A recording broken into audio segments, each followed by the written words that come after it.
और सभी मेरे जितनी भी माँ बहनें और जितने भी भाई बैठे हैं उनको अस्सलाम वालेकुम। मैं राजसमंद से हूँ, एडवोकेट अफसाना शाह। कुछ लोग जानते होंगे, कुछ लोग नहीं जानते होंगे। तो मैं आज आपके सामने जो आज खड़ी हूँ ना, वो आज ऐसे ही नहीं खड़ी हूँ।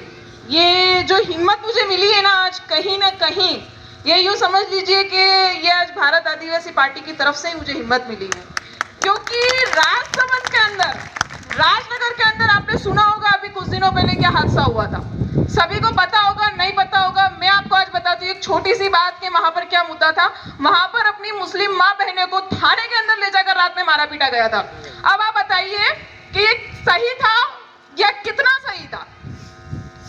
समझ रहे हैं आप बात? तो ये जब बात होती है ना कि जब अपनी माँ बहनों पे बात आ जाती है, जब माँ बहनों पे बात आ जाती है तो हमको बाहर निकलना पड़ेगा।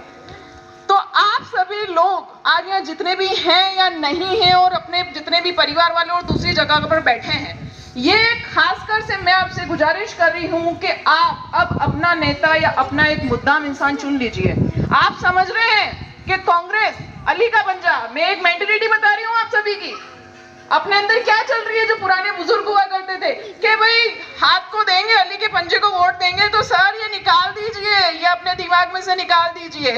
अली का पंजा अली का पंजा है, हाथ नहीं है। वापस कह रही हूं मैं आपको, मेन चीज ये है कि अपना मुहाफिज कौन, जो अपने लिए खड़ा रहे। हमारे लिए कौन खड़ा था राजनगर के अंदर? मैं बताती हूँ, राजनगर में जब दूसरी बार दंगा हुआ ना, एक कॉल मैंने किसको किया? थावरचंद जी दरियावत। कौन है? मेरे कोई रिश्तेदार नहीं है, कोई भी रिश्तेदार नहीं है। वो सिर्फ और सिर्फ एक कौम, एक इंसानियत के नाते अपनी कौम के लिए उन्होंने एक आवाज लगाई और वो दंगा वहीं पे थम गया। अब आप बताइए कि जब बात अपने मुसलमानों पे आई है तो यही भारत आदिवासी पार्टी अपने लिए आकर खड़ी हुई है। तो एक वो बोलते हैं ना पॉइजन जहर, BJP fast poison, Congress slow poison, जो आपको धीरे धीरे मारेगा, लेकिन मारेगा जरूर। आज नहीं तो कल आप पिटोगे और कुत्ते की मौत पिटोगे। मैं आपको खुला कह रही हूँ। माँ बहने तक आ चुकी है बात, तो अब आप जाग जाइए, अपना मुद्दा खुद चुन लीजिए। मैं आई हूँ, मुझे ये समझ लीजिए क्या मिल रहा है।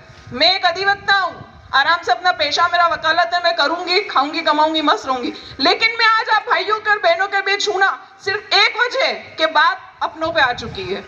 आज अपन SC, ST, OBC माइनॉरिटी अगर एक जाजम पे बैठे हैं ना, ये बहुत बड़ी बात है। और इसी चीज को देख के लोग जल रहे हैं, समझ रहे हैं अपन? इसी चीज को देख के लोग जलेंगे और मरेंगे और अपन है जीतेंगे। और जिस दिन आज अगर अपना विधायक यहाँ का होगा ना, तो कानून क्या चीज है? कानून कौन बनाता है? अपन कहां से? अपन जाएंगे किसके थ्रू? विधायक के थ्रू। सदन में, संसद में बात कैसे पहुंचती है? अपने आदमी के थ्रू तो पहुंचेगी। एक आज इनके लोग विधायक बन के बैठे हुए हैं, इनके कानून नए नए बन रहे हैं। अपना क्या? अपना कुछ वजूद ही नहीं है। वजूद कब बनेगा? जब अपना आदमी होगा, अपना मुद्दा होगा, जो अपने दर्द को समझेगा। और दर्द कोई आपको RSS पार्टी देख लो, बजरंग दल देख लो, हिंदू मंच देख लो, कोई नहीं समझने वाला। समझेगा कौन? जो खुद इस चीज से जूझ रहा होगा। और जूझ कौन रहा है? दलित, आदिवासी, मुस्लिम। सबसे फर्स्ट टारगेट है मुस्लिम, सेकंड टारगेट है दलित।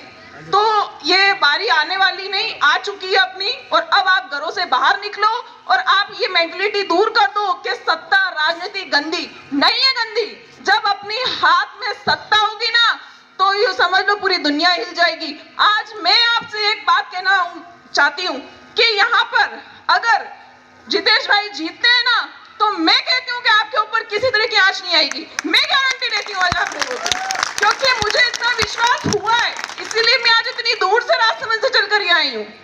वरना आप भी जानते हैं, कोई मुस्लिम बहन रात में बाहर निकलती है क्या? नहीं निकलती है। लेकिन मैं निकली हूँ तो बहुत बड़ी बात होगी तभी निकली हूँ, क्योंकि हमने जो है अत्याचार देखा है, जुल्म हमने देखा है। मेरी माँ बहनों के साथ जो जुल्म हुआ है ना, मैंने देखा है कि किस तरीके से उन्हें मारा गया है। अगर आप होते ना अगर सच में, तो आप काट डालते। समझते हो काट डालना? लेकिन वहां के मुस्लिमों को इतना डराया करो। डराया किसने?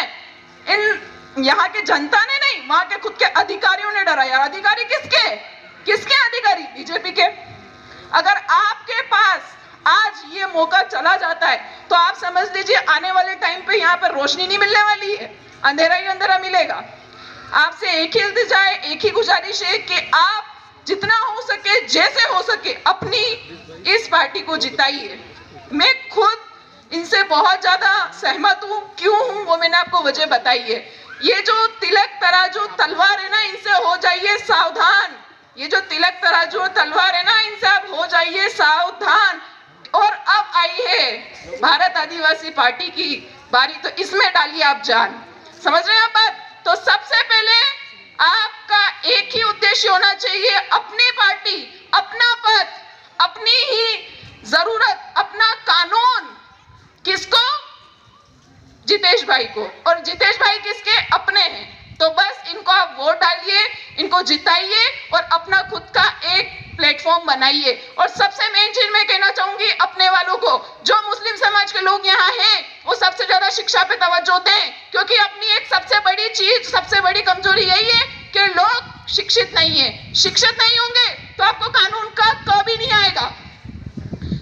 संविधान के अंदर अपने एक एक अधिकारों के बारे में बताया गया है। हमें 6 मौलिक अधिकार प्राप्त है। आपको अगर एक को भी मौलिक अधिकार पता है तो आप बताइए, एक मौलिक अधिकार बता दीजिए। आप जो कहते हैं ना कि थाने से डर लगता है, थाने वालों को अपने से डर लगेगा अगर अपन को कानून पता चल गया तो। समझ रहे बात? कानून का सिर्फ कुछ नहीं कह रही हूं मैं, बच्चों को शिक्षित करिए, अपने आप कानून समझ में आ जाएगा, आपको भी समझ में आ जाएगा। बस शिक्षित होइए। आप अपने बेटी हो, अपनी बहू हो, अपने बच्चे हो।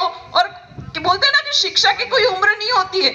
शिक्षा वो दूध है ना कि जो भी पीता है ना, शेर की तरह दहाड़ता है, शेर की तरह। तो बस मेरी सभी से आपसे एक इल्तिजा है कि आप शिक्षित बनिए और सबसे ज्यादा समर्थन दीजिए जितेश भाई को। शुक्रिया।